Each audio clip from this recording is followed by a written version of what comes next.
5장만까지 한번 나가보고 더 나갈 수 있으면은 다 끝내면 좋겠는데 다 끝낼 수는 없겠지? 42개. 자, 보자. 4페이지부터 진행하겠습니다. 음악 나라를 해야 되니까. 하자, 누구니? 나, 거기 나오지. 하자.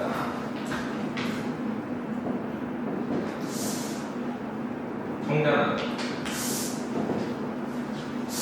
여기 보면은 어머니,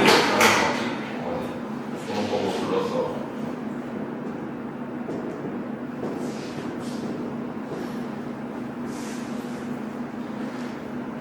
하잖아. 성자 어머니 바라보는 대상은 그 먼 나라지.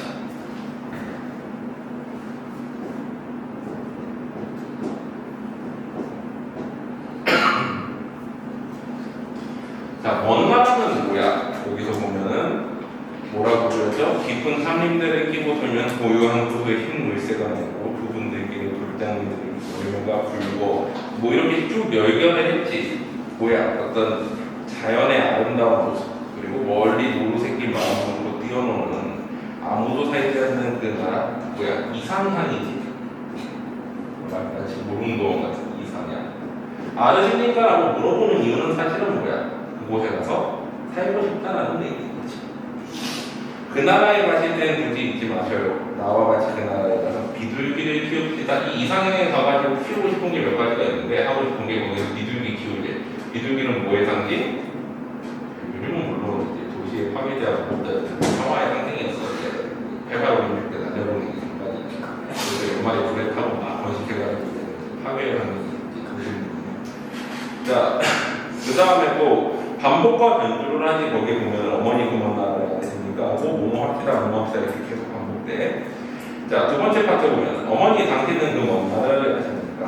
산비탈 전지시 타고 내려오면 양지밭에 흰 연수가 한가득을 싣고 길 솟는 옥수수밭에는 새는 정으로 머마다 물소리 구슬피 들려오는 안도 살리하는 그 먼 나라.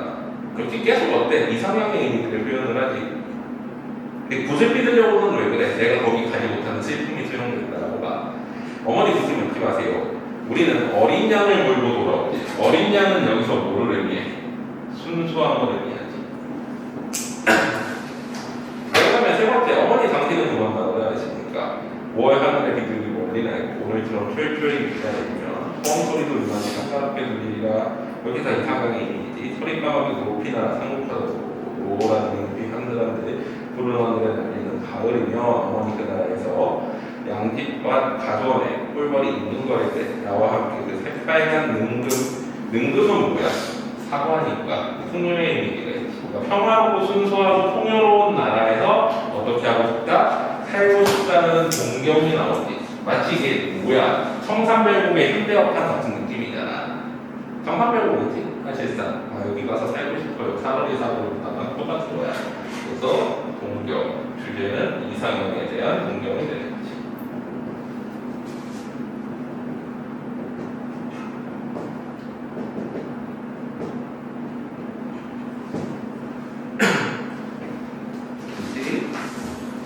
이거 봐보자.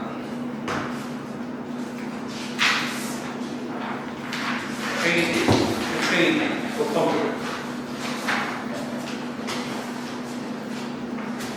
하대는 우리 나오지. 우리 나오면 그게 ML이지. 나와 너가 합쳐진 개념이라서 그래서 화자 명확하지 않고 성자 명확하지 않고 바라보는 대상은 뭐야? 맨 마지막에 꽃덩굴이 나오는데 그 전에는 뭐가 나오니?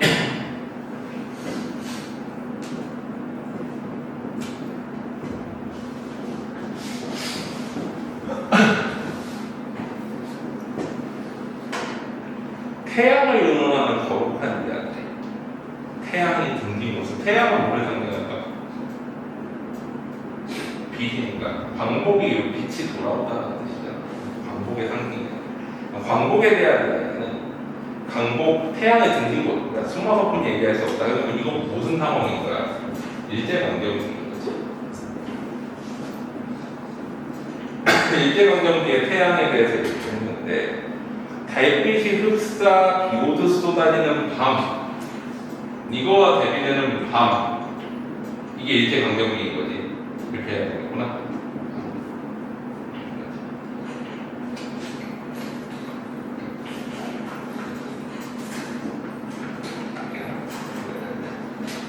밤, 달빛,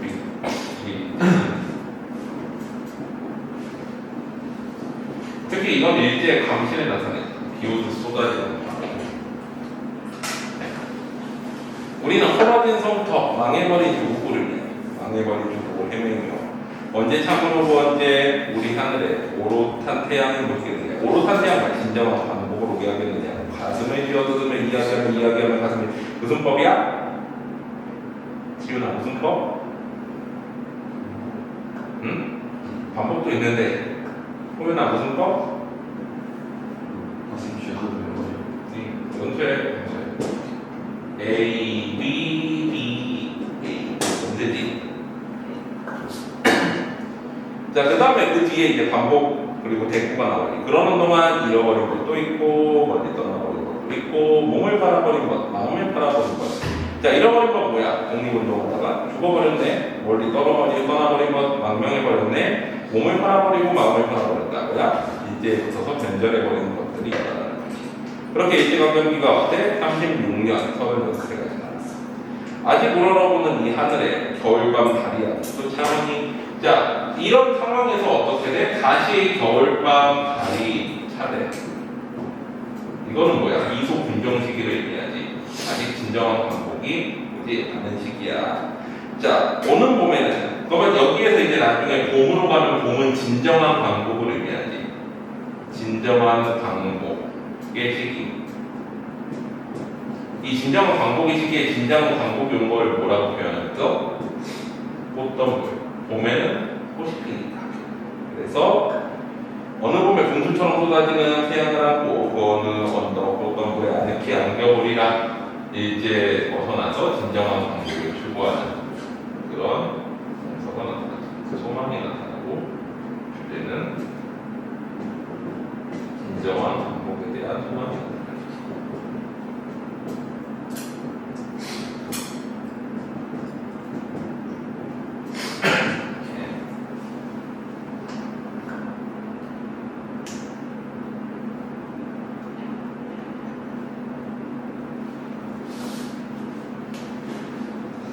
자, 특히 이거 봅니다.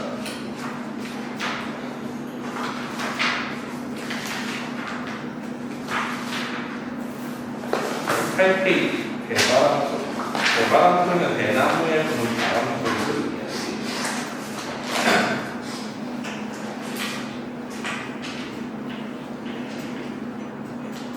화자, 표면에 드러나.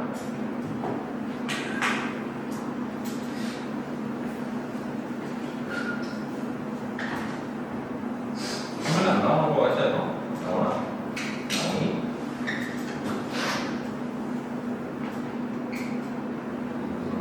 안 나오겠지. 성자 있니? 없는 거 같아. 근데 사실 화자가 화면에 나오긴 하는데 마치 독백트 느낌이 되게 강하지. 자신의 내면을 보여주잖아. 이거는 맞는데 약간 독백트 느낌이야. 내면이 위로 나타나니까. 바라보는 대상은 처음에 뭐가 대바람 소리. 대바람 소리는 어떤 역할을 해? 자신을 바라보는 성찰의 매개체 역할을 하지. 결국엔 이거를 통해 가지고 누구를 돌아보게 되는 거야? 화자 자신을 돌아보게 되지. 그럼 기본적으로 정서는 성찰이겠네. 성찰했을 때 그 결과는 어때? 나머지도 정서 나타내는 기업들이 있으니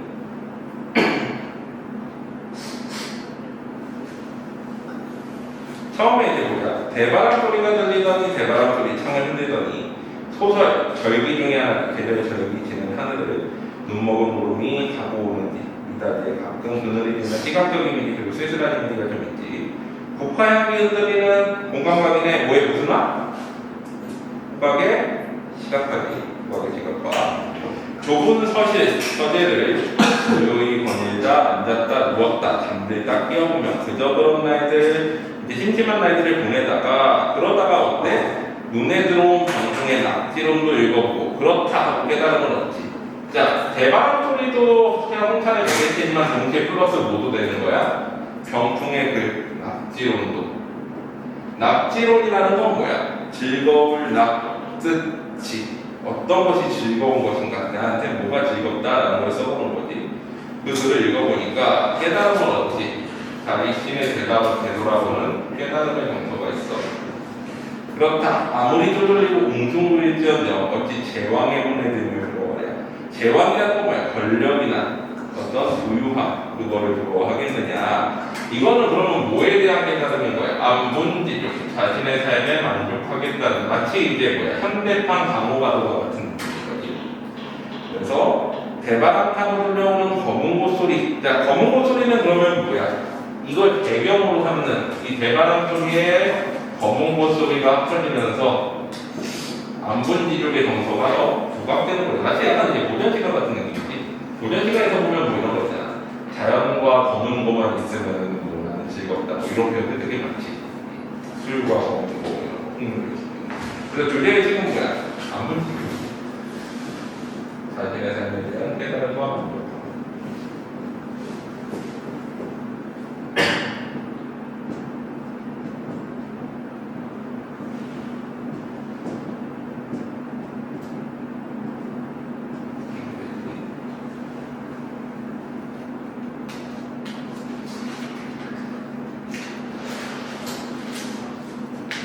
그 다음에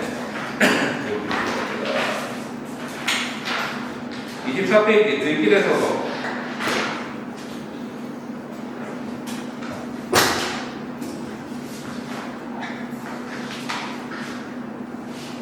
화자분이 성대은이 오늘 독백해지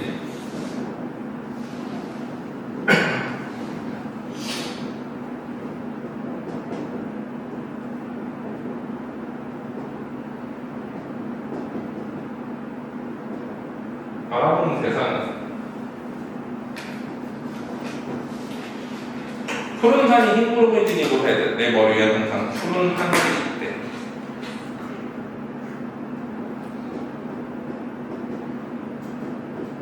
내가 지니고 사는 거지. 이거와 동일시되는 게 뭐야? 푸른 산이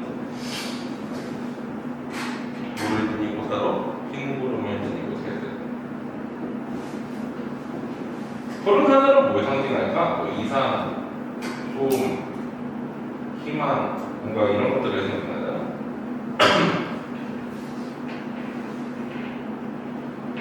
하늘을 향하고 살림처럼 두 팔을 드러낼 수 있는 것이 얼마나 숭고한 일이냐. 이거는 뭐야?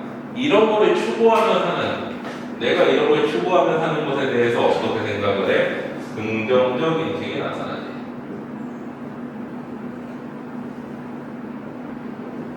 그러니까 삶에 대한 긍정적 인식인 거지. 이렇게 추구하는 것 자체가 뭐야? 이거 인생인 거잖아. 나의 인생에 대한, 삶에 대한 긍정적 인식. 두 다리는 비록 연약하지만, 내 힘은 미약하지만 젊은 산맥으로 삼고 부절은 끊임없이라는 뜻이지. 끊임없이 움직인다는 둥근지구를 밟았거니 뭐야? 부지런하고 역동적인 의미가 있어. 역동적으로 내가 이제 살아가고 있다는 거야. 푸른 산처럼 든든하게 지구를 디디고 사는 것이 얼마나 기쁜 일이냐. 서리법이지. 그래서 어때? 나는 이런 삶이 좋다. 그런데 삶은 어때? 항상 이렇게 즐거울 수는 없잖아. 이상과 꿈을 추구하고 삶이 항상 즐거울 수는 없지. 그래서 어때? 뼈에 저리도록 생활은 즐거워도 좋다. 생활은 어때? 삶은 가난할 수도 있고 힘들 수도 있지. 하지만 어때? 저문들길은 뭐야? 어떤 힘겨운 삶, 힘겨운 인생 속에서도 푸른 별을 바라보자. 푸른 하늘 이걸 뭐야? 푸른 별이지. 이건 뭐야? 이상과 꿈을 추구하면서 살겠다는 화자의 의지가 나타나는 거지. 푸른 별을 바라보는 것은 하늘 아래 사는 거룩한 나의 일과, 이거는 뭐야? 내가 꼭 해야 될 하루의 일과라는 거지. 그러니까 나의 삶은 힘들더라도 긍정적으로 희망과 이상을 추구하는 삶을 살아가겠다는 의지가 나타나는 거지. 그래서 주제는 뭐야? 희망과 이상을 추구하는 삶에 대한 의지지.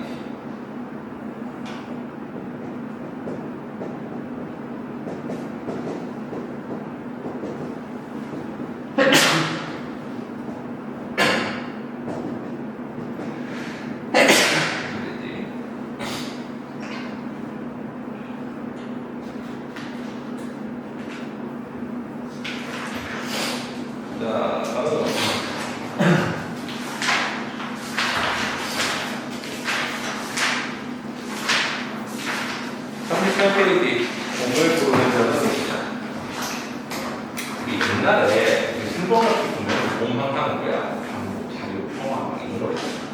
이것도 봄 하면을 모르겠어. 봄이 직접적으로 딱 봄이 뭐다라고 얘기할 수는 없겠지만 뭔가 희망이나 뭔가 긍정적인 어떤 이런 것들이 나타내는 상징이겠지.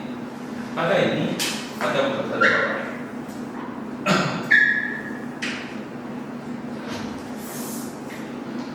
화면에 나오나?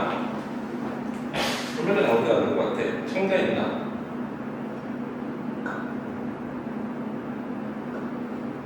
없는 것 같지. 근데 누구냐 하면서 의문문으로 이제 의문문으로 이제 나타내는 규례의식을 강조하기 위해서 의문문을 한 건데 도시봄을 부르는 자는 누구냐라고 얘기를 하지. 도시라는 건 뭐 도대체의 구어체야. 그러니까 도시 그 시골 도시야 그 도시가 아니라 도대체 봄을 부르는 자는 누구냐 이런 뜻으로 이렇게 쓰는 거지. 그래서 기본적으로 화자는 봄을 기다리고 있지. 전면에 나타나진 않는데 봄을 기다리는 이유.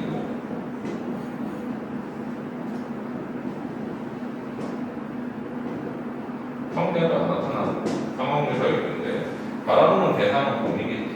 봄이 어떤 의미인지 좀 뒷다보고 그 다음에 어떤 식으로 주제정사가 나타날지 보면 되지. 봄은 푸른 소리를 타고 바다 건너 먼 한백을 넘어서 어느 산인을 소득을 했다가는 기업과 언덕을 두고 가고. 그러니까 되게 뭐랑 비슷해. 그 신동엽에 보면은 봄 소식 같은 거 있잖아. 봄은 뭐 이제 죽었다고도 하고 매장당했다고도 하고 그러다가 봄은 언젠가 우리 밑에 오겠다고도 하고 막 이 내용이랑 완전 거의 일치하지. 아침에도 날이 똑같은 흰색 안개가 거치기 전부터 사람들은 언덕길에 나올 때마다 푸른 봄이 오리라는 즐거운 얘기를. 푸른 봄은 뭐야? 그러니까 희망이지. 희망, 어떤 이상적 상태 이런 거를 의미하겠지. 사람들이 죽어야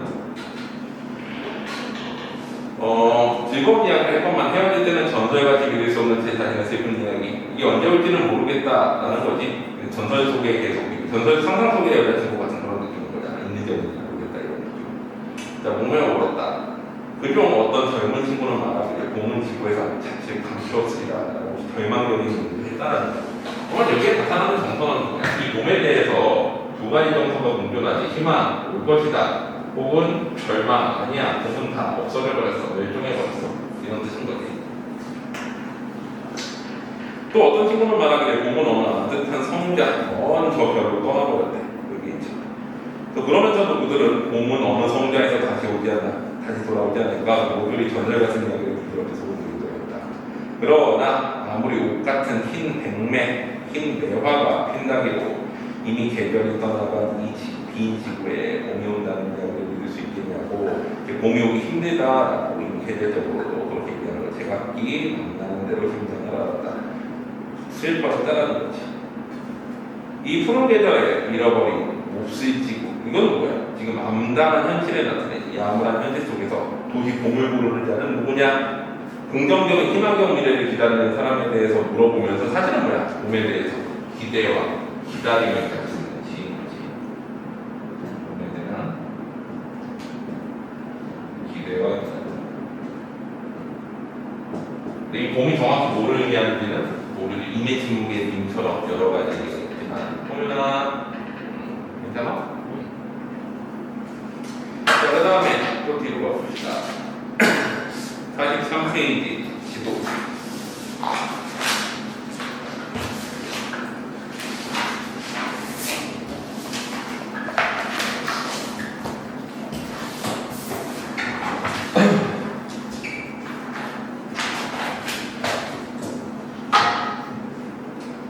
자, 화자는 여기 보면 나라고 나오죠. 신성정이 시 썼을 때는 일제강점기 직후 이런 상황이야. 그래서 이제 당시 어떤 제국주의나 어떤 공국주의에 대한 비판 같은 것들이 또 나오는 시이기도 하고, 지도를 보면서 느끼는 어떤 소감들을 쓴 거지. 우리 지도는 몇 가지 색으로 돼 있어. 그거 계산하는 거 옛날에 있었는데 4가지인가? 4가지 색이면 겹치는 거 없이 모든 지도를 다 표현할 수 있지. 들어본 적 있어? 그러니까 지도가 이렇게 해서 막 국경이 이렇게 붙어 있잖아. 그러면 이거를 몇 가지 색으로 해야지만 국경이 아무리 복잡해도 다 표현할 수 있는 거야. 그래서 네 가지 색이라고 얘기를 하지. 그래서 지도는 그 나라가 이제 색이 겹치지 않으려고 세계 네 가지에서 얼룩덜룩하게 써 있는 거잖아. 이제 그거를 보면서 이제 뭐를 얘기하고 있는 거야? 제국주의와 군국주의 같은 것들에 대해서 깨닫고 이거에 대한 뭐야? 비판에서 그 다음에 뭐야? 어떤 소망 같은 게 나타나고 화합된 세계에 대한 이게 이제 지도를 보면서 느끼는 이 화자의 주된 정서인 거야. 그래서 보면 지도에서는 푸른 것을 바다라 하였고 얼룩덜룩한 것을 육지라고 부르는 상단에 기록합니다. 얼룩덜룩한 건 왜 그래? 국경이 다 나눠져 있기 때문이지. 이제까지 국경이 있어본 일이 없다는 저 하늘을 닮아서 지금은 하늘도 있지 영공이라는 개념이 생겼잖아. 바다는 한결로 흐르고 하늘과 바다는 그래서 다 연결되어 있는데 육지는 어때? 달라져 있다는 거에 대한 걸 대비시킨 거지 서로. 육지가 석류껍질처럼 울긋불긋한 것은 오롯이 색채를 즐긴다는 단조로운 이유. 그러니까 우리가 지도를 색깔을 여러 가지 쓰는 이유는 그냥 아름다우라고 그렇게 하는 게 아니라 국경을 명확하게 표시하기 위해서 네 가지 색으로 정리를 해놓은 거잖아. 자, 그래서 오늘 표본은 이 지도에 인도와 조선과 인도는 식민지 국가를 대표적으로 얘기하는 거예요. 그래서 갈갈이 찍힌 식민지 국가. 특히 오늘날에도 보면 아프리카 국가들 같은 경우에는 제국주의 시대에 선도하는 거 자대고 쫙 들어오는 걸로 거의 다 국경을 지우고 하잖아. 우리나라도 그렇게 내보냈지. 우리나라 어떻게 돼 있었어? 38도선 해가지고 그냥 자로 쫙 미국 강조가 들어버려가지고 저기 이제 국경이 있는 거잖아. 아프리카는 지금 보면 이집트, 시리아 이렇게 딱 들어져 있지. 이게 다 제국주의에서 잔디인데 시방 나는 동그란 지구가 유성처럼 화려히 떨어져 나갈 날을 생각하는 외로움이 있다. 이건 분열된 버린 모습인 거지. 외로움이라고 했으니까 유성처럼 화려히 떨어져 나간다는 건 부정적인 상황인 거지. 왜? 그러니까 지구가 뭐 이렇게 대륙 같은 게 지금 이렇게 나눠져 있을 때 이게 이제 아예 분리돼가지고 폭발하듯이 다 쪼개져 나가 버리는 모습을 상상하는 거지. 그러면서 원래 지구는 한 덩이 푸른 석류였다라고 그냥 다 통합된 사회였는데 사람들이 다 국경을 그리고 하면서 쪼개졌다. 그래서 그거에 대한 비판, 즉 그게는 제국주의에 대한 비판과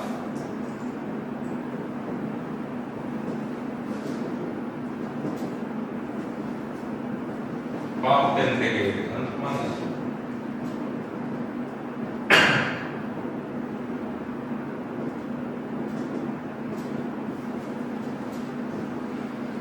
사실 세계를 이렇게 만든 데는 어떤 것들이 있어? 영국놈들이 항상 세상에 무슨 이상한 일이 있으면 영국놈들이 하는 게 아닌가 생각해보라고 그래야 또 영국놈들이 많이 있지.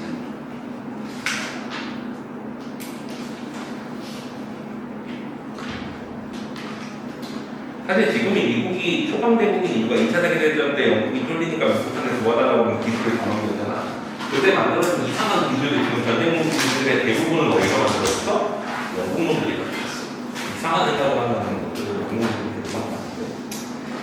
어쨌거나 47페이지 여기서부터 이제 안도현이지.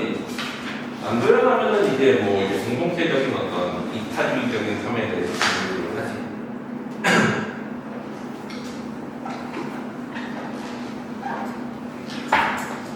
안도현 하면 저거 되게 유명하다. 연산자으로 살지 마. 뭔가 타인에 대한 이타적인 마인드 이런 걸 되게 강조하는 시인인데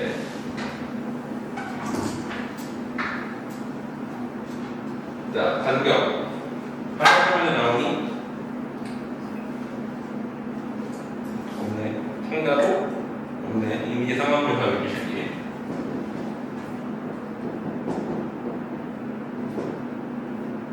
바라보는 대상은 뭐야? 숲과 나무, 그리고 나무가 뭐예요? 이루어진 숲. 숲을 이룰 때 이 나무와 나무들 사이에는 뭐가 있어? 간격이라는 게 존재하고 이 간격의 뭐야? 중요성에 대해서 얘기하고 우리가 이 공동체를 이룰 때 안 모여도 그게 문제지만 공동체가 모이더라도 너무 간격이 없으면 어때? 그 공동체는 파괴되지. 그러니까 우리가 적당한 간격이 필요하다라는 거를 얘기하는 거죠. 사람과 사람 사이에는 어느 정도 이제 거리감도 필요하다는 거야. 뭔가 공동체를 만들 때 사실. 그러니까 개인주의와 공동체주의가 적절히 돼 있어야 되는데 그거를 뭐를 통해 가지고 얘기하고 있는 거야? 나무와 숲에 대해서. 사실은 이거는 뭐에 대해서 얘기하고 있는 거였어? 우리가 신은 결국엔 다 뭐라고? 인간에 대한 얘기잖아. 인간과 뭐에 대한 거야? 사회에 대한 얘기. 인간들도 사회를 이룰 때는 뭐가 필요하다는 거야? 이 사이에 간격이 필요하다.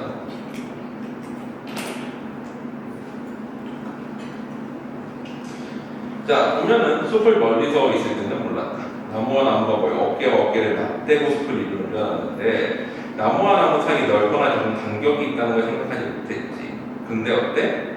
나중에 깨닫게 되는 계기가 있는 거지. 들어가 보니까 알게 됐다는 거야. 그래서 이건 기본적으로 정서는 깨닫는 얘기. 그러면 주저리식은 뭐야? 나무와 숲을 통해 깨닫는 간격의 소중함이지. 간격의 중요성.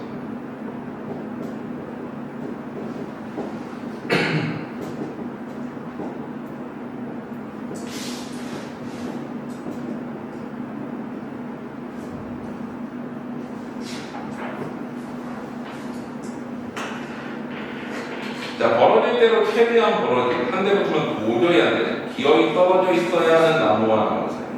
실제로 나무들은 그냥 붙어서도 잘할 수 있는 줄 알았는데 붙어 자르면 뭐가 문제야? 강화가 못하잖아. 내가 집에서 식물 키울 때도 옛날에 학원에서 키울 때좀 넓어가지고 이렇게 잘 자랐는데 일단 우중창인 것도 있지만 딱딱딱 붙여놓으니까 얘네가 서로 잎을 가리지. 몬스테라가 그래가지고 잎이 찢어져서 자라는 거잖아. 왜? 이 틈새로 햇빛을 주기 위해서. 두 번째는 바람이 불어도 찢기지 않기 위해서. 세 번째, 비가 많이 내리는 지형에서 빗물을 아래로 떨어뜨리기 위해서. 라고 보통 얘기를 해. 어땠는지 모르지만 원래 실제로. 자, 그래가지고 그 간격과 간격이 모여서 울울창창 숲을 이루는데 그래서 어때? 바람직한 공동체는 간격이 있어야 된다. 근데 그걸 어떻게 한 거야? 산불이 휩쓸고 지나가는 거야. 왜 그래? 시련과 위기를 상징하지. 그러니까 이걸 깨닫게 된 거는 이 간격이 있음이 중요한 것은 산불이 지나가고 나서 알았는데 이거는 두 가지 의미가 있어. 시련과 고통은 겪어봐야 되지, 겪어봐야 이 공동체의 구조가 어떻게 되는지를 깨닫게 된다는 의미도 있고, 또 실제로 숲에 들어가면 나무들이 위창할 때는 간격이 잘 안 보이는데 싹 산불이 휩쓸고 지나가면 가지만 없잖아. 그러면 이제 그때서야 간격이 보인다는 거지. 자, 그래서 이거 됐고 뒤로 가보자.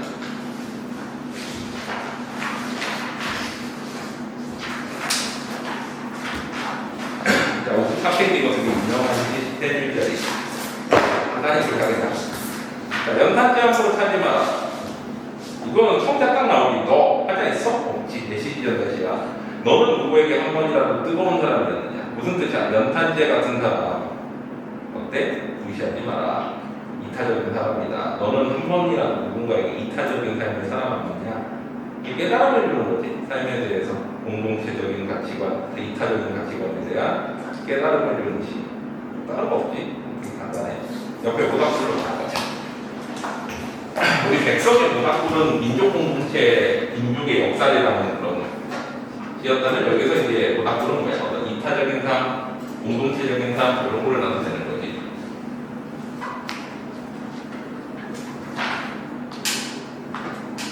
모닥불은 어때? 그 주변에 사람들이 모여가지고 이제 불을 끓일 수 있는 공간이잖아. 그래서 어떤 이타적인 삶, 공동체적인 삶의 상징을 써라봐. 자, 화자는 뭐야? 여기 보면 나와? 안 나오지. 청자도 없는 것 같아. 모닥불에 대해서 그냥 쭉 적어놨지.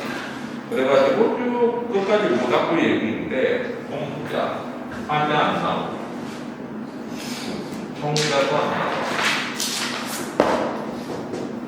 바라보는 대상은 모닥불.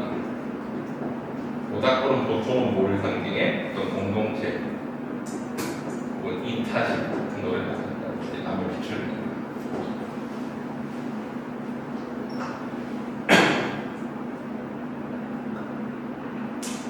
자, 그래서 여기에 대한 정서는 뭐야? 모닥불에 대해서. 자, 보자. 모닥불은 피어오른다. 어두운 청과 식당 입구에서 지하철 공사장 입구에서 잡것들이 뭉큰 쓰레기장에서 철야농성한 여군들의 철야농성은 뭐야? 뭔가 이제 그 자신들의 이제 근무 환경을 좋게 개선해달라고 이제 여공들 공장에서 일하는 여자 직원들이 거기에서 첫 차례 기다리는 연사무소 앞에서 가능한 정말의 근무문화민 앞에서 비탈진 역사길의 소파카에서 역사 속에서도 여러 가지 이제 이거는 뭐야? 이 모덕불은 어떤 공동체 이타심 그리고 또 뭐야? 어떤 열정이나 희망 같은 것도 상징할 수 있겠지.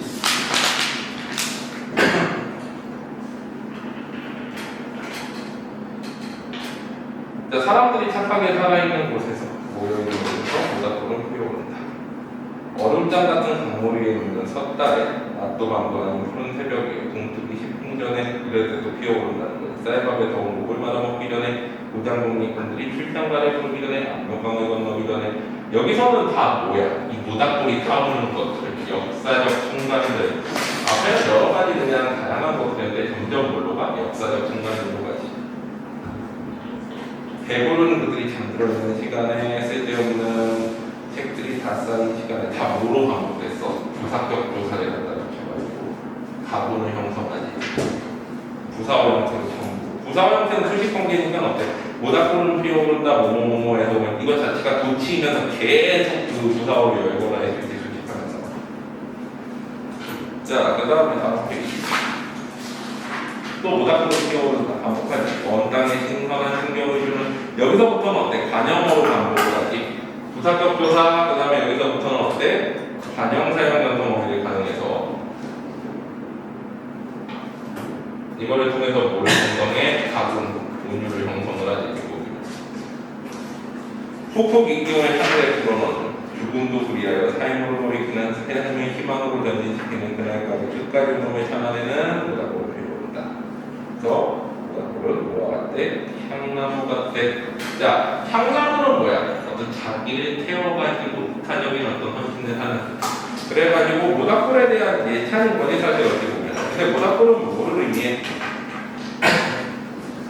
어떤 희망, 열정, 뭐 공동체 이타적 같은 것을 가르치니까. 그래서 이거는 예찬인데, 그럼 결국엔 주제의식은 뭐야? 어떤 이타적인 삶이라던가 희망을 주는 삶에 대한 예찬이거든요.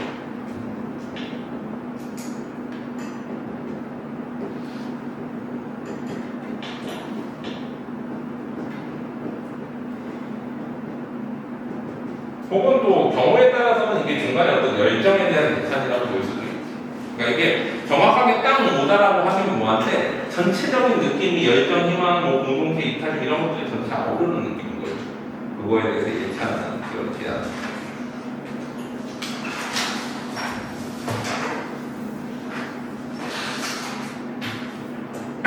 자, 그 다음에 57페이지 연산하자.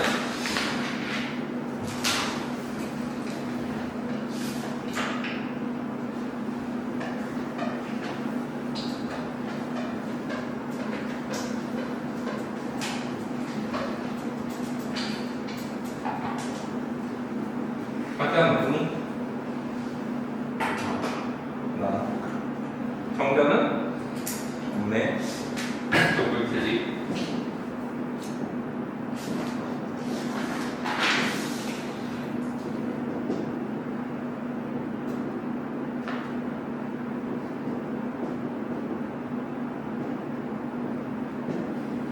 바라보는 대상은? 연탄. 연탄 쪽에서 뭐를 상징해? 아까 연탄재 차지만 하랑 비슷하지. 연탄은 자기의 몸을 태워가지고 남을 따뜻하게 하니까 이차적 삶을 상징한다라고 봐. 왜 그래? 자기를 불태우지. 자기 희생 그리고 타인을 이롭게 하지.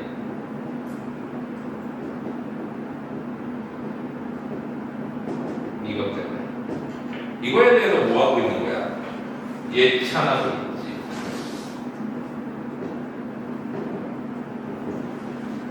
자기 희생을 통한 이타적 삶에 대한 어때? 예찬과 더불어서 동시에 이러한 삶을 살지 못하는 나를 대비시켜가지고 나에 대해서 뭘 느끼고 있는 거야? 부끄러움을 느끼고 있는 거지. 그럼 주제의식은 뭐야? 이타적 삶에 대한 예찬과 자신에 대한 부끄러움이 되겠지.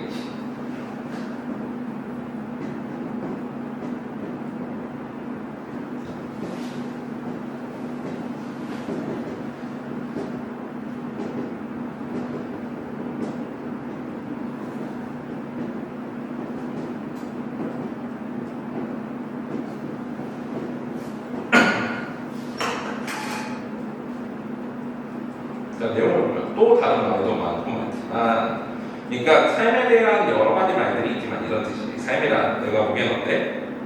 누군가에게 기꺼이 연탄한 자가 돼. 무슨 뜻이야? 자기를 희생해서 타인을 돕는 삶이 사는 것이 진정한 삶이다라고 얘기하고 이 사람의 가치관에 의해서 방구들이 선뜻선뜻 그 차가워지는 날부터 이쯤에 본 거야. 겨울철 동안 조선팔도 거리에서 제일 아름다운 것은 연탄자가 부릉부릉 힘쓰며 언덕길을 오르는 거라네.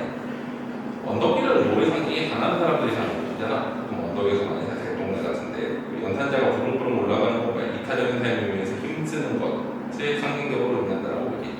그래서 정치인들이 맨날 보면 겨울철만 되면 선거전에서 보게 연탄 나르는 거 있잖아. 대학생들도 타인 이타적인 알바의 대표적인 이미지가 그려지는 게 뭐야? 겨울철에 연탄 나르는 거지. 사실 요즘은 연탄 띠냐? 거의 안 되지 사실. 근데 사실 이게 어떤 이미지로 굳어졌기 때문에 굳이 정치인들은 지금도 연탄이 거의 연탄 공장이 우리나라에서 이게 하나밖에 안 남았어. 그것도 없어졌을 수도 있어. 왜 그러면 옛날에 우리 집이 이제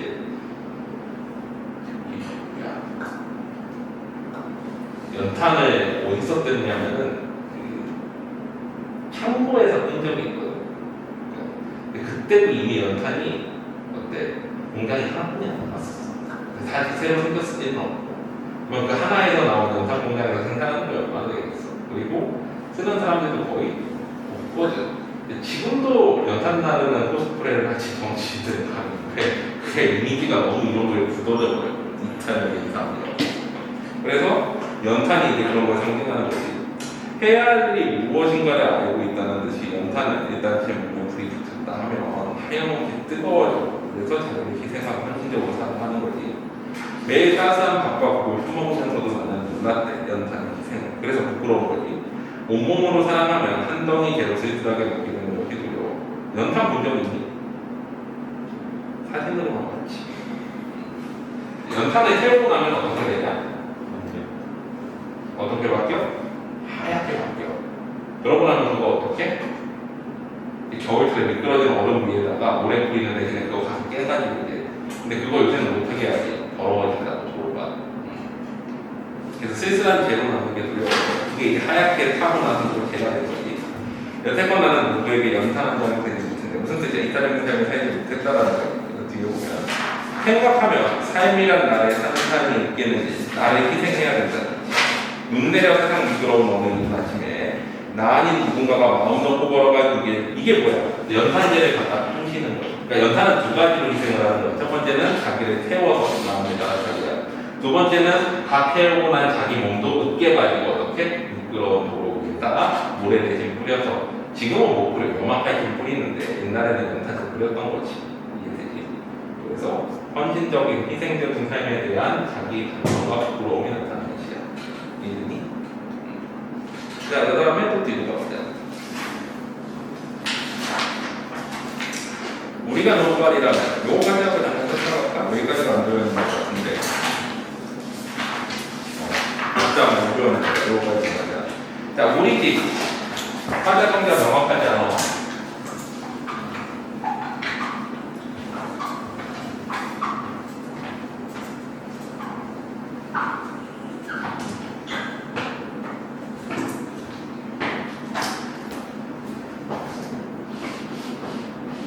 애매하고 정자도 애매하고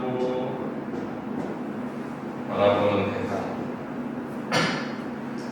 자, 우리가 눈발이라면 허공에 쭈삐쭈삐 쳐지는 진눈개비는 되지 말자.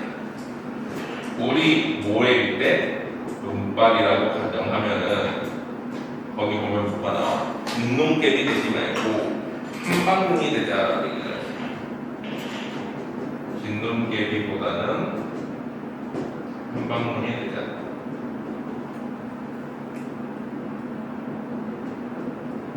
이게 부정, 이게 긍정.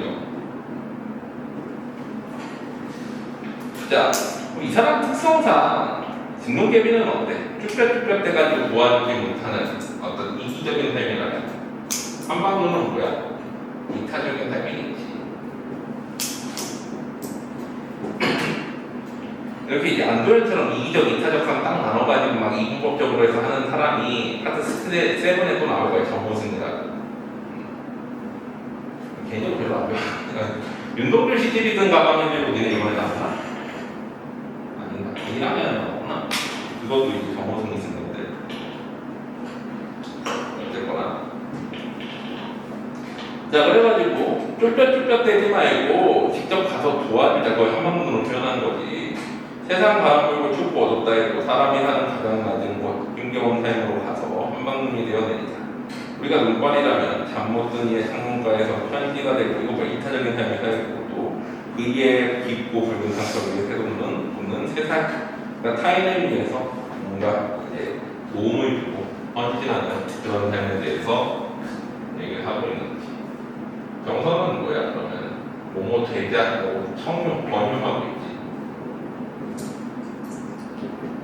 주제의식은 이타적 삶에 대한 정의의식.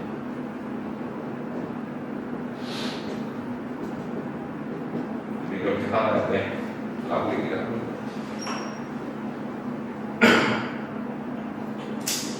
자, 잠깐 쉬었다가 이어가지고 5교원부터 나가요. 5교원은 사실 이제 최근에 많이 나오는 이제 운명비슷한 좀 되게 뭐랄까 아이디어가 보이는 혹은 뭔 소리인지 알 수 없는 그런 시대를 많이 있었어. 특히 개몽군과 장미 같은 경우는 이게 뭔 소리야? 라는 느낌의 이제 계신데 약간 김수영 같은 느낌? 어떤 이름이라기보다는 뭔가 철학적 의미를 부여하려는 그런 건데 일단은 화자, 청자 여기 보면은 화자는 이제 나 나오지 이런 애입니다. 그대라고 나오고 사실 이게 하고 싶은 얘기 하고 있는 거라서 뭔가 나와 그대가 나온다고 특별히 뭐 대화체라고 얘기하는 느낌이 좀 없어. 사실 이렇게 하면 대화체잖아. 근데 대화하기엔 너무 말도 안 되는 뭐 이상한 얘기를 하고 있는 거야.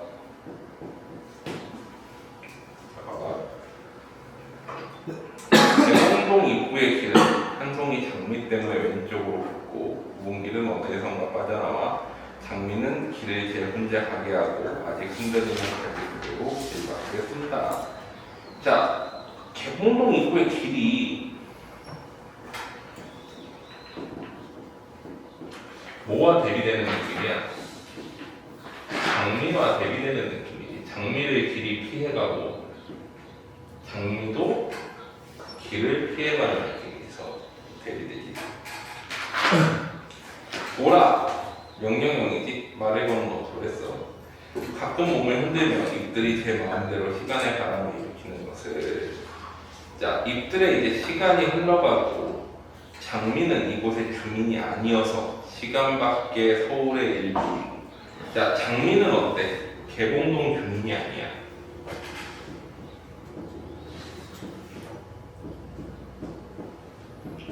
그래서 뭐야? 시간 밖에 있대.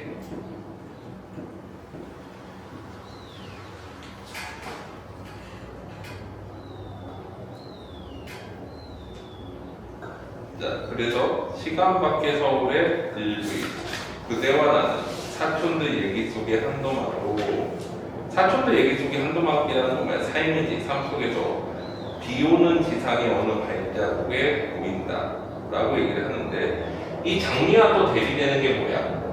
그대와 나는. 그대와 나는 어때? 비 오는 어느 지상의 발자국에 보인대. 발자국이 보인다는 건 어떤 의미인지 모르겠지만 어쨌거나 장미와 역시 대비된다 라고 얘기를 하고 있지.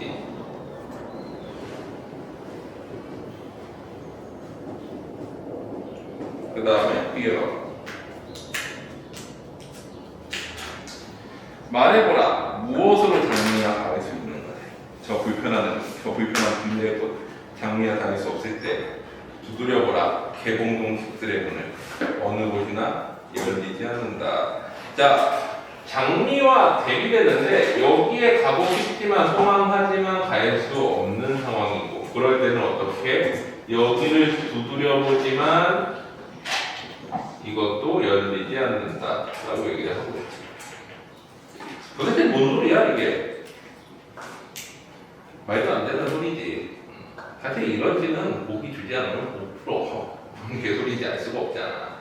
요즘 시들은 또 이런 사무실 같은 것들도 되게 많이 있으니까. 자, 그래가지고 이거를 그냥 어쨌거나 이제 그 교과서에 나오는 교과서식 해석, 이거 학력평가에 나오는 이거는 거기대로 해보면은 이래. 이게 문명, 도시 문명, 의지 문명. 이거는 문명 밖에 있는 거야. 그래서 우리는 문명 밖에 가기를 소망을 하지만 그거는 안 돼. 그 다음에 개봉동의 문을 두드린다라는 거는 뭐야? 어떤 본질을 찾으려는 노력이지. 이 길에 있는 사실은 문을 두드리는 거잖아. 문은 뭐야? 열리는 거니까 이 문명에서 벗어나고 싶은 거라고 보고 얘네는 어디에 있는 존재들이야? 문명, 속. 이게 열리면 어디로 가는 거야? 이 자연으로 가겠지? 하지만 갈 수 없다라고 얘기를 하는 거니까 장미한테 닿을 길을 찾고 있는데 그게 안 되니까 개봉동길에 있는 문들을 두드려 봐가지고 열리면 일로 가겠지만 그것도 안 열린다라고 얘기를 하고 있는 거야. 얘는 주제의 뜻은 뭐야? 문명에 대한 비판이 나타나지. 문명에 대한 비판과 순수 생명 추구.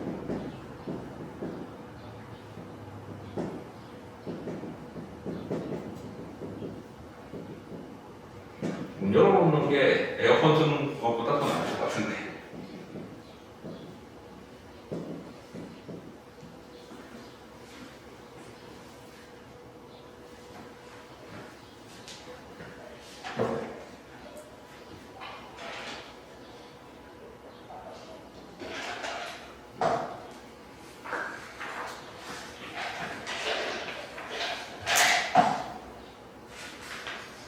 자, 그 다음에 또 들어가자.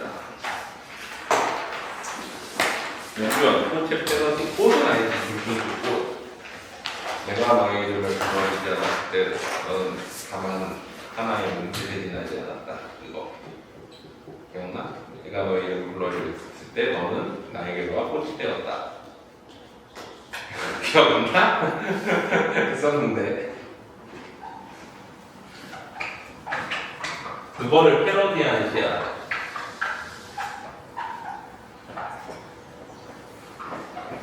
김준수 꽃은 원래 이제 본질의 가치에 대해서 얘기하는 시였지. 꽃에게 이름을 불러주기 전까지는 그거는 꽃이 아닌데 우리가 꽃이라고 그걸 인식하고 봐봐. 저기 우리 뒤에 선반에 있는 저 세마리는 뭐야? 그냥 장식품인가? 근데 저기에 내가 연필깎이라는 이름을 갖다 붙이면 저게 이제 연필깎이로 보이기 시작하지. 연필깎이야. 연필깎이야. 자, 그러면 이제 저건 연필깎이가 되는 거야. 우리가 본질의 개념을 깨달았을 때. 그 전에 그냥 뭐지? 장식품인가? 이렇게 생각을 하는 거잖아. 이해돼? 그래서 그것처럼 이제 꽃이라는 이름을 붙여주었을 때 그게 뭐야? 가치를 가진다라는 거지. 그래서 본질적인 가치를 누군가 나한테 그걸 알고 이름을 붙여주기를 바라는 게 김춘수의 꽃이잖아. 근데 요시는 뭐야? 꽃의 패러디지, 김춘수 꽃은. 내가 그의 이름을 불러주기 전에는 완전 똑같이, 형태는 똑같이 갔어. 다만 내용이 다른 거야. 자, 내가 그의 이름을 불러주기 전에는 그는 다만 왜곡된 순간을 기다림, 그것에 지나지 않았다 라고 얘기를 하지. 화자는 나이고 성자는 따로 없는 것 같고 독백태인데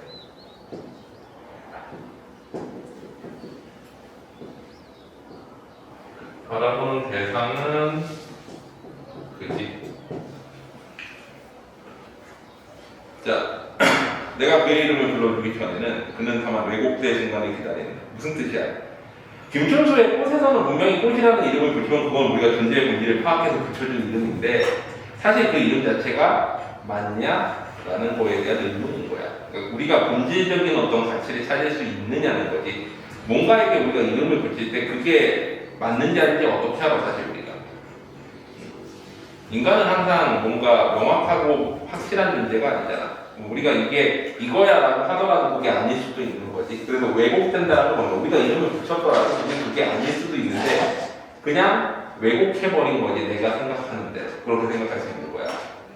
내가 그 이름을 불렀을 때 그는 곧 나에게 알아. 내가 부른 이름대로 모습을 바꿨다. 그러니까 내가 예를 들면은 땅바닥에 벌레가 지나. 그걸 뭐 개미라고 생각하면 개미가 되는데, 뭐 바퀴벌레라고 생각하면 바퀴벌레가 되는 거죠. 벌이라고 생각하면 벌이 되는 거죠. 그래서 이름 붙인 대로 된 거예요. 그래서 내가 그 이름을 불렀을 때 그는 곧 나에게로 와서 풀, 꽃, 시멘트, 길, 담배꽁초, 아스피린, 나달린이 아닌 금자나 작약, 포인세티아, 개밥풀, 인종, 한국 등등 보통 명사나 수명사가 아닌 의미의 틀을 만들었다. 자, 본질은 뭐야? 풀, 꽃, 시멘트, 담배꽁초, 아스피린, 나달린 같은 건데 의미의 틀이라는 건 왜곡된 대상인 거지. 금자나 작약, 포인세티아, 개밥풀, 인종, 한국 등등은 내가 부른 이름인 거고 실제 그거가 아닐 수도 있는 거지. 여기 이제 끼어있는 꽃이 사실은 장미인데 내가 포인세티아라고 부르면은 아 그런가 보다라고 생각할 수 있는 그런 거라는 거야. 자, 그래서 우리들은 모두 명명하고 싶어 했다. 왜? 나의 가치에 맞게끔 대상을 왜곡하고 싶은 거지. 너는 나에게, 나는 너에게. 형제가 나오네. 미안. 그럼 뭐야? 너가 나오니까 그러면은 대화치겠네. 대화치는 뜻이 나나? 애매하지, 이거. 그리고 그는 그대로 의미의 틀이 완성되면 다시 다른 모습이 될 그 순간, 그러니까 또 다른 왜곡이 될 수 있다는 거지. 우리가 가치를 보여야 한다, 이름을 붙인다는 건 그게 항상 100% 맞다는 게 아니라 뭐라고 불리면 뭐라고 불리는 건데 그게 이제 나중에 또 바뀌면 그 다른 형태로 또 왜곡되는 거라고 보는 거지. 그래서 이거는 뭐야? 언어의 왜곡성. 정서 자체는 기본적으로 비판의식이 좀 깔려 있는데 주제는 뭐야? 언어를 통한 본질 왜곡의 위험성에 대해서 얘기하고 있다.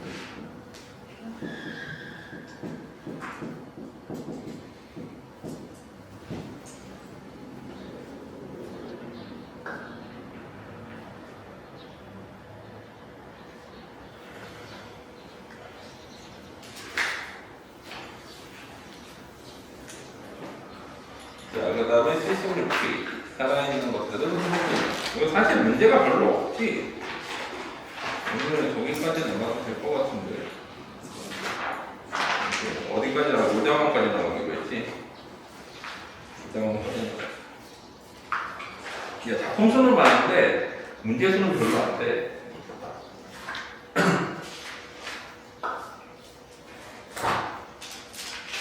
자, 살아있는 것은 어떤 의미 한번 보자. 화자 표면에 나와 물이라고 나와.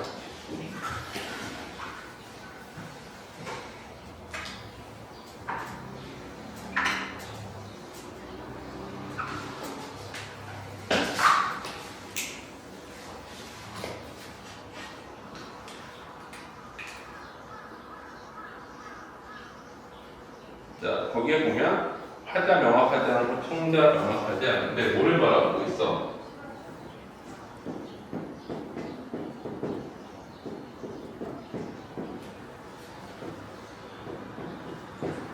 바라보는 대상은 잎이 흔들려서 살아있는 것을 증명하지. 잎은 계속 바람이 흔들고 있지.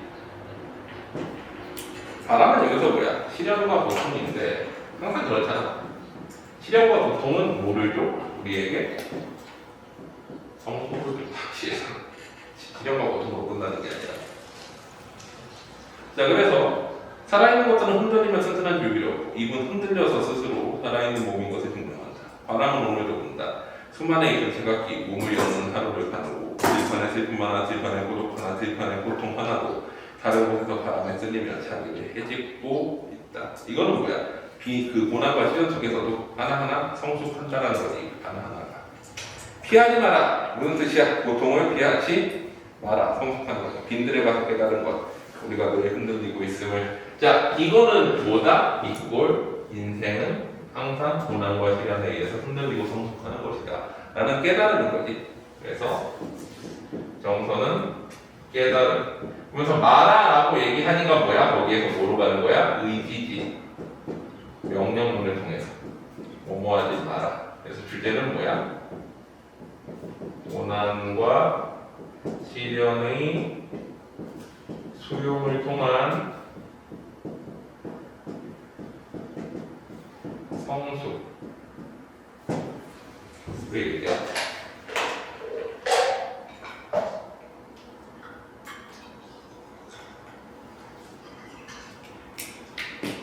그 옆에는 한번 봐봐. 메뉴판이 있어. 샤를르 보들레, 카에센드버그, 프란츠 카프카는 800원짜리. 이브보누크와 예리카종 1000원. 가스통 바슐라르, 이아브 하산, 제레미 리프킨, 윌겐 하버마스 전부 다 뭐야? 뭔가 어떤 철학자들이라던가 유명한 시인이라던가 소설가라던가 아니면 작가라던가 뭐 정신적 가치를 상징하는 것들이지. 이런 것들한테 가격을 매기는 뭐야? 현대사회에 대한 물질적 사회에 대한 비판의 담치지. 그래서 시를 공부하겠다는, 시를 공부하는 건 뭐야? 정신적인 가치를 추구하겠다는 미친 제자. 이게 단어적인 거지 사실은. 미친 제자가 아니라 원래 그렇게 살아야 되는데 세상 사람들이 그러지 않으니까 이 사람이 미친 게 돼버린 거지. 시를 공부한다니 미쳤지. 우리 마치 이런 거잖아. 서울대 철학과에 가겠다는 미친 제자가 있으면은 왜 서울대 철학과가 배골 물 거야? 그럴 거면 차라리 뭐야? 경영학과를 가. 이런 식으로 한 단계 낮춰가지고 아니면 서울대 철학과를 간다. 왜 무술 전공을 해? 이렇게 얘기가 나오는 거야. 나도 그러지. 서울대 공문과에 가겠다 그러면 미쳤어? 왜 공문과를 가? 딴 데를 가야 돼? 이렇게 얘기를 하는 거지. 근데 사실 나도 원래 소설 쓰는 게 좋아서 공문과를 갔는데 지금 생각해보면 미친 것 같거든. 왜? 그걸 먹고 살 수가 없어요. 근데 가장 행복한 거는 내가 소설 쓰면서 잘 먹고 잘 살면 그게 행복한 사회겠지만 사회 현실은 그렇지 않잖아. 너무 그렇지 않잖아. 그래서 이제 미친 제자라고 자조적이면서 단어적으로 얘기하는 거지. 사실은 그게 올바른 게 있지. 제자가 대체하겠다고 미쳤는 그렇게 하면 안 돼. 라고 얘기하는 거지. 자, 그럼 미친 제자와 함께 커피를 마신다. 제각산 프란츠 카프카. 프란츠 카프카는 이제 소설가지. 모어로 되게 유명해. 변신으로 있으니까 거기가 되는 거 같아. 자, 그래가지고 프란츠 카프카에 대해서 얘기를 하고 있는데 사실 이제 제일 각성나는 거는 물질 사회에서는 이런 정신적 가치, 프란츠 카프카 같은 사람의 어떤 그 가치가 제일 인정받지 못한다는 걸 바보로 표현하는 거지. 그래서 뭐 그런 식으로 또 뒤로 넘어가 보자. 너의 모습. 여기서부터는 이제 보세요.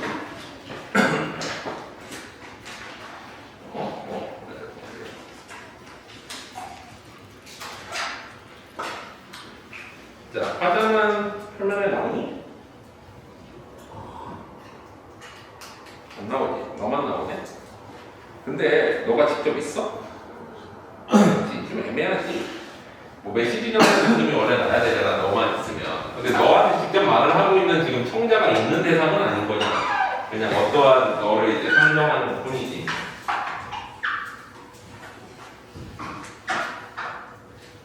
이놈의 7분에 잘못 샀어. 좀 싼 거를 샀더니 잘 안 지워져. 나중에 새로 바꿔야 될 것 같아. 자, 화자 애매하고 청자 너라고 나오는데 너가 직접 있는 거는 아니지.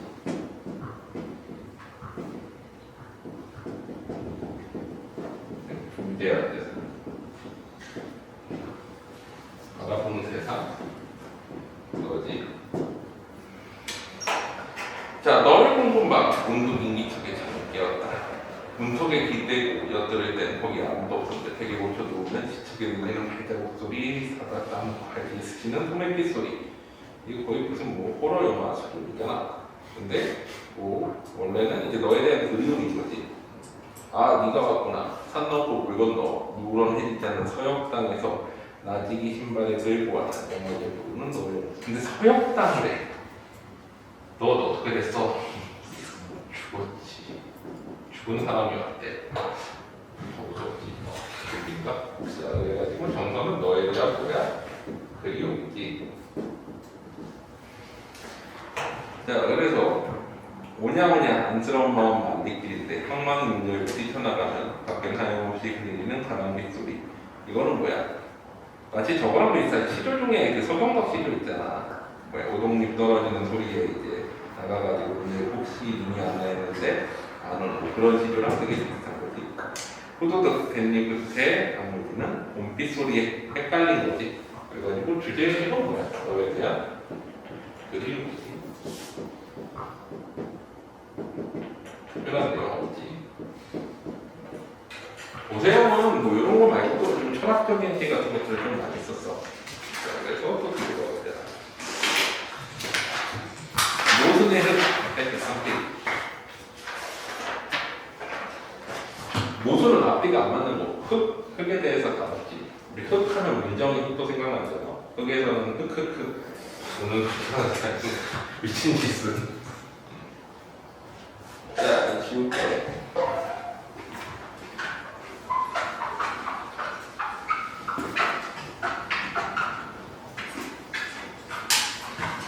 자, 여기 흙으로 못 만들어. 도자기 만들지. 그거에 대한 내용을 썼는데, 화자는 표면에 나오지는 않고, 청자도 표면에 안 나오는 것 같아.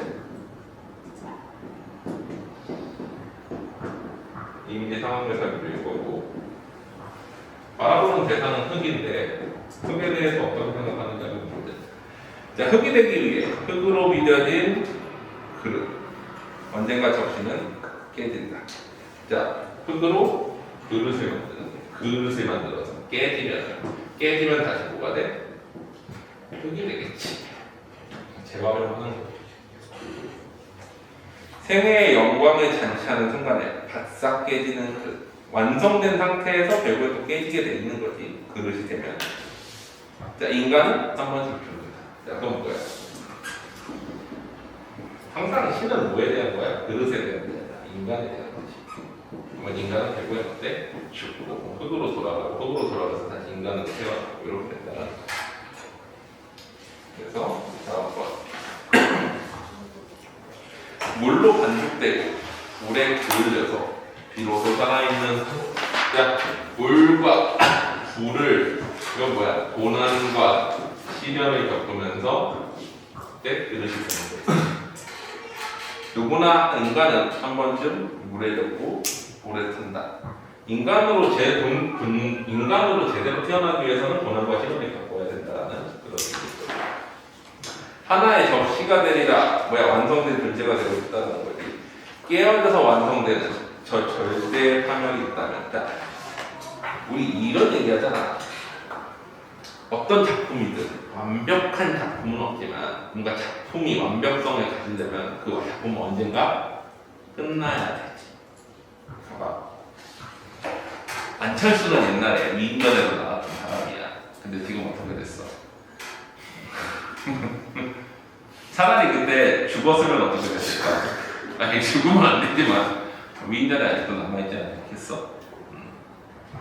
사람은 결국엔 죽음으로써 완결이 되는 거야, 사람의 인생은. 그치? 그 전까지는 어떻게 바뀌었지? 알 수가 없잖아. 그 사람에 대한 평가도 우리 그래가지고 어때? 이제 수능 같은 데서도 보면 보통 죽은 사람 보면 많이 내잖아. 왜? 살아있는 사람은 떠들 수 있고 바뀔 수 있고 개판이 될 수가 있으니까. 자, 그래가지고 어때?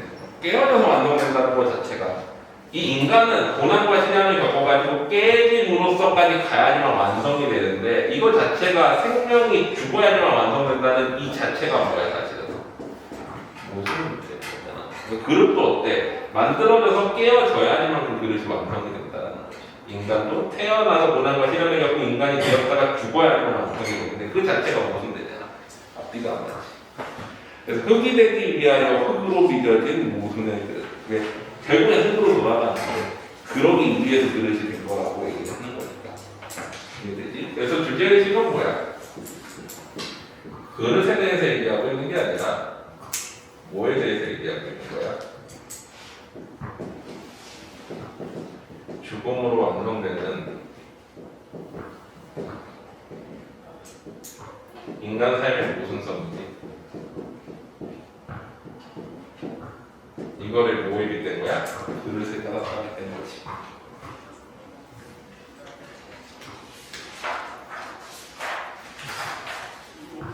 자, 91페이지 사이버 공간.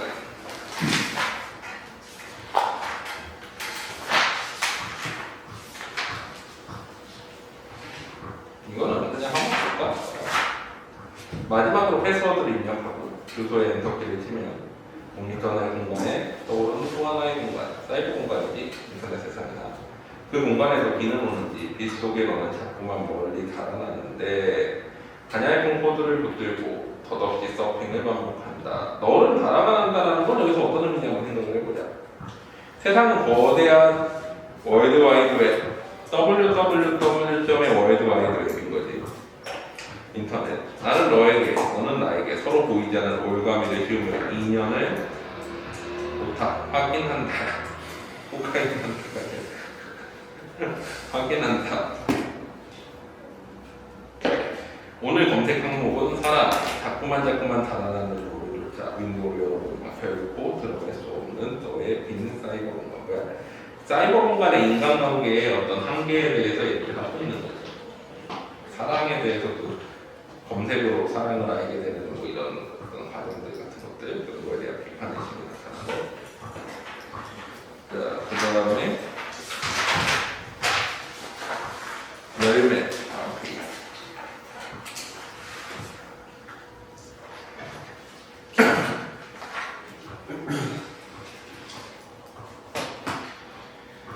화자 있니? 없는 거 같지? 그때 통자 나오네. 그때는 아닌가? 라고 얘기를 하면서 그때는 아닌가 하면 어때? 뭔가 메시지를 전달하려는 느낌이 되게 강하지. 화자는 안 나오는데 그대한테 굳이 메시지를 전달하고 싶어해.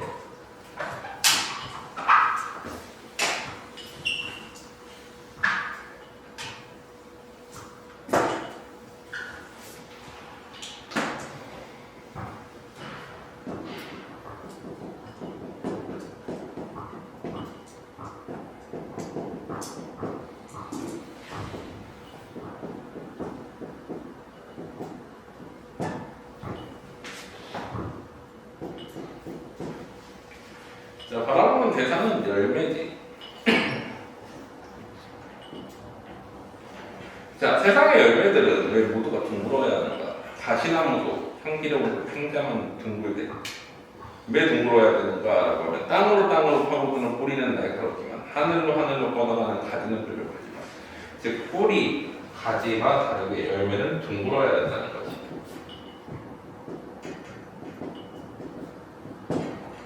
둥글지.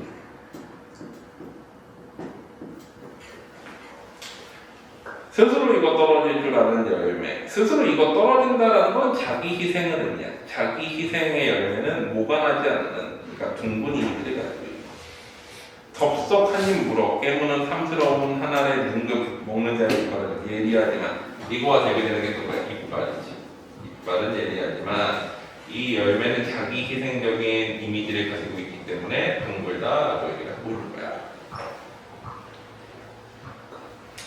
그대는 아는가? 이제 메시지 전달하지. 모든 생성하는 존재는 둥글다는 거. 그러니까 얘는 뭐야? 생성하기 때문에 둥글다는 거.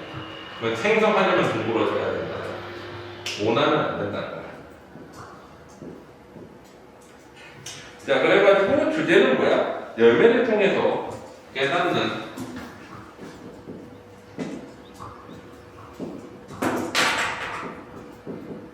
열매를 통해 깨닫는 자기 희생의 중요성.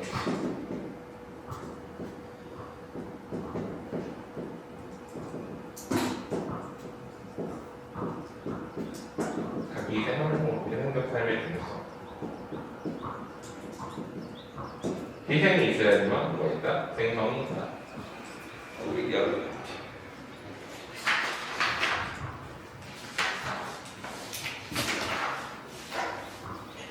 자, 98페이지 모장한 몇시냐? 몇시야? 2시 55분. 응? 2시 55분. 2시 55분? 어디까지 갈까? 모장한까지 가면 되겠지? 네. 이유가 뭔데? 첫날이라서 1년에 첫날이 4번이나 있잖아.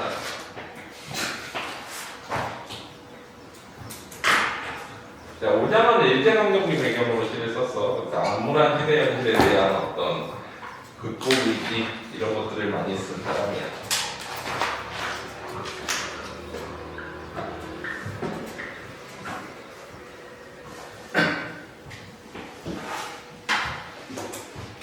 자, 화자 화면에 나와?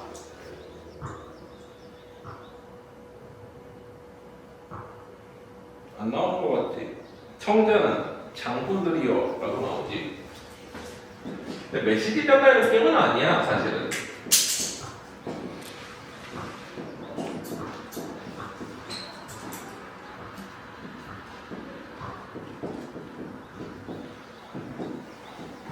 메시지 전달이라기보다는 뭔가 자기 하고 싶은 말을 하고 있는 거지. 그냥 나는 말할게 너는 들어라 라는 느낌인 거지. 그냥 자기 하고 싶은 말 하는 느낌이야. 바라보는 대상은 모양이지. 근데 정서는 어때? 고향에 대해 그립지만 뭐가 갈 수 없어? 갈 수 없는 상황이지. 왠지 모르겠는데 갈 수 없어. 고향 근처까지 와서 갈 수 없어서 쓴 거야. 고향 앞에서 들어가 있다. 주제는 고향에 대한 상실감과 그리움이지.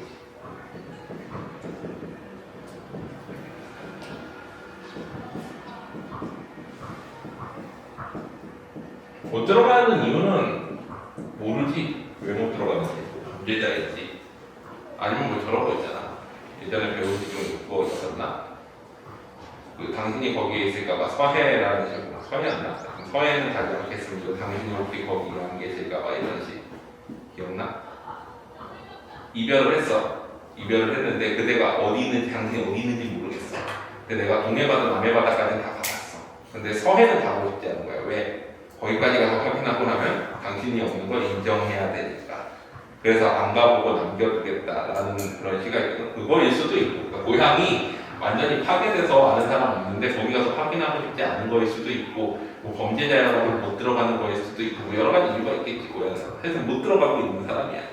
자, 그래서 보면 흙이 풀리는 냄새, 후각적인 있지. 강바람은 산짐승 우는 소리를 불러. 의인화지. 강바람이 우는 소리를 불렀대. 청각적인 이미지가 되거나.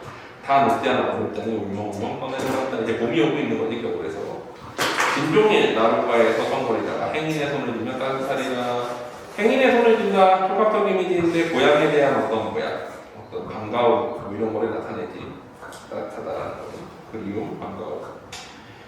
고향 가까운 주막에 들러 누구와 함께 지난날의 꿈을 이야기하리. 지난날의 꿈 추억들이지. 양귀비 그려다 놓고 주인집 늙은 공연이 눈물을 띄운다. 공연이 눈물을 띄운다는 건 어떤 슬픔의 이미지가 있지. 일제강점기 배경이라 그럴 수도 있어.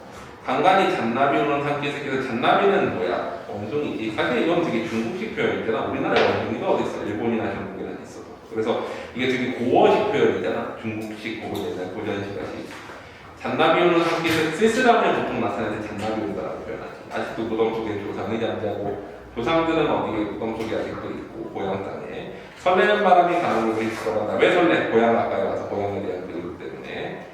예제로 떠도는, 여기저기 떠도는 장군들이요. 상고함마다 장사하러 오가는 게 혹시 보셨나이까? 전나무 거짓말 지키마다 노룩을 뒤띠는 소리. 청각적인 노룩을 뒤는 내음새. 후각적인. 고향에 대해서 장군들한테 물어보면서도 자기는 가지 못하지. 그래서 이제 상실감, 그리움을 나타내지라고 봐. 자, 다음으로 가보자.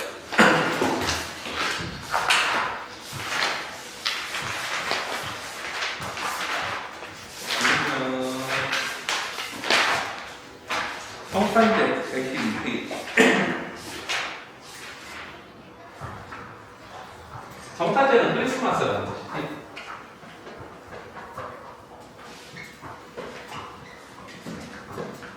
크리스마스 하면은 뭐가 떠올라? 요즘에 뭐 노는 게 떠오르겠지. 원래는 뭐야? 예수가 탄생한 날이지. 예수 하면은 뭐를 떠올려야 돼? 소프라.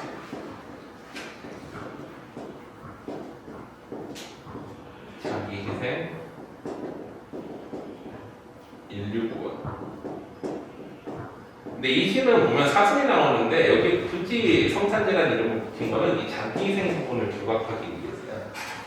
그래서 어미 사슴의 희생, 새끼 사슴의 생명,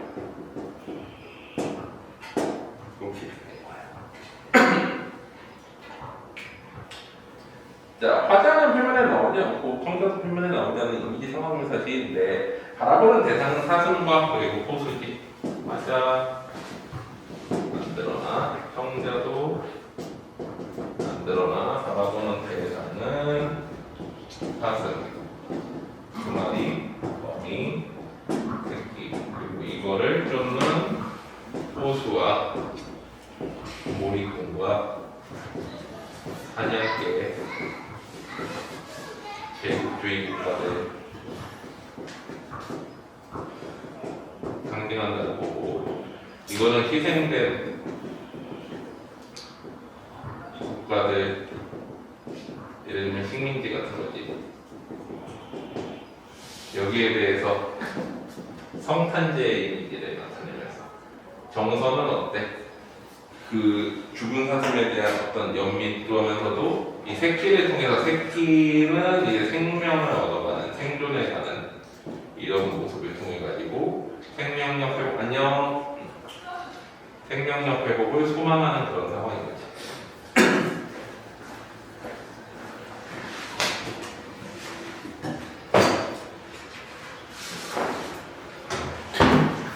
일찍 왔네.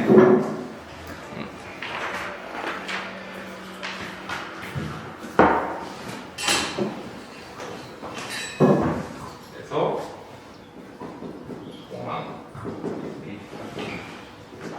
이때는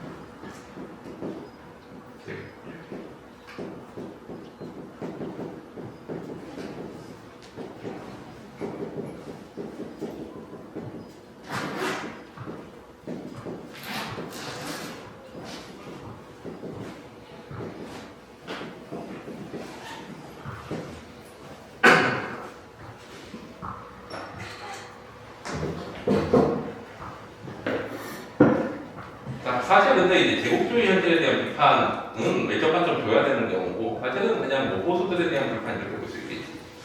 산미까지 내려오는 어두운 숲에 몰입꾼의 날카로운 소리가 들려오고, 쫓기는 사슴이 눈이 흘린 따뜻한 빗방울, 이건 뭐 자기 인생의 이미지가 희생적이지.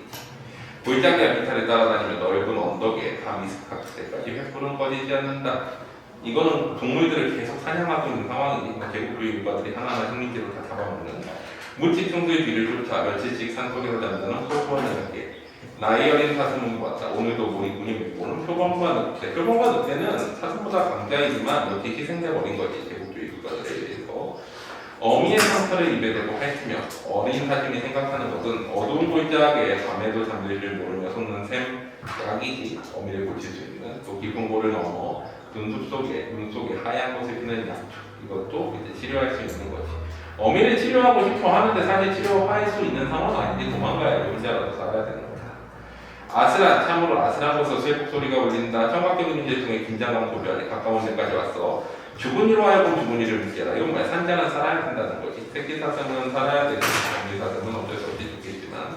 그래서 희생을 통한 뭐 생명력 이런 거를 의미하는 거지. 길이 돌아가는 사슴의 독감에 맑은 이슬이 내리고 눈물을 흘리는 거지. 어미는. 눈에는 자기도 따뜻한 빗방울, 이제 희생의 이미지가 있는. 자, 그래가지고 요거는 이제 그 상징적인 의미로 나타낸 시야. 그래서 순수한 생명력 회복을 소망하는 그런 시라고 봐. 자, 다음.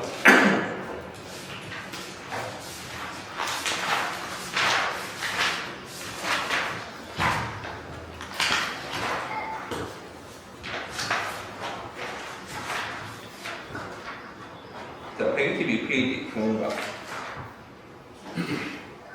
자, 이거는 그냥 쭉 산문지로 열거돼 있잖아. 자, 종가가 피폐해진 모습이 나타나. 그래서 이거는 그냥 간단히 보자. 공권 질서가 무너지는 모습에 대해서 이제 표현을 한 거라고 봐.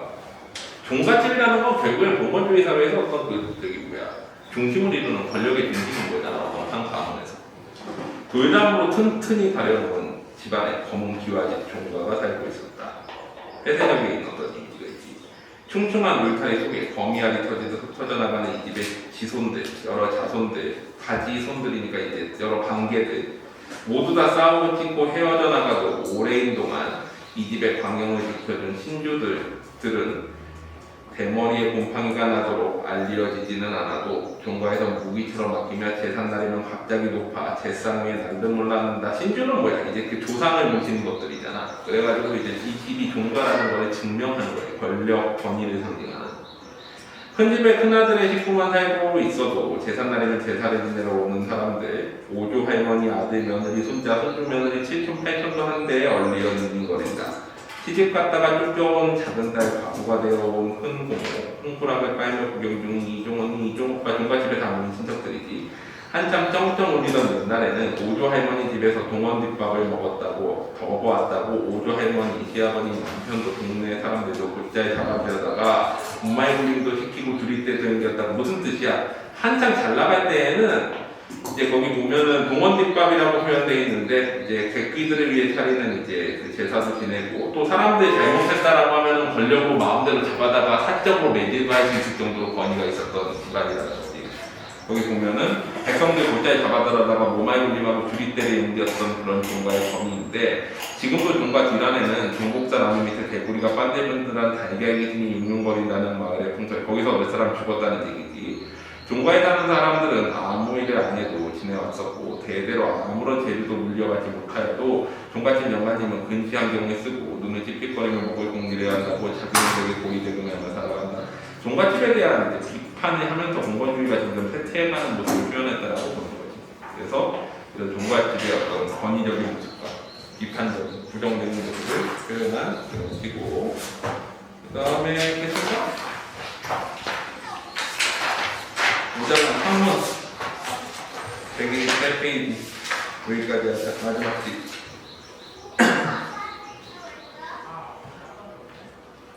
하자. 표면에 나오니? 나의 긴 그림자 가지고 나가라지. 성대니?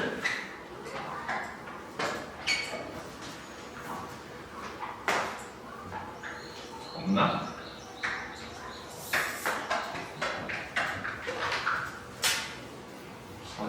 사연에서. 응? 사연에서. 뭐야? 너무. 애매하네.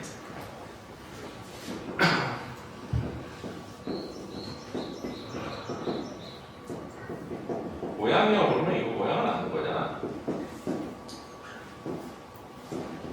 바라보는 대상 뭐라고 있어?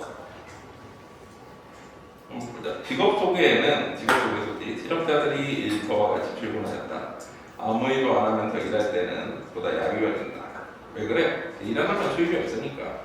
검푸른 황후는 언덕 아래로 빨리었고 가로수와 절망과 같은 나의 긴 그림자는 분집에 대하여 짓밟히었다. 우리들에 대해서 짓밟혔다는 거지. 나의 그림자가 절망적 이미지가 있지. 어떤 나의 상황이 나오지.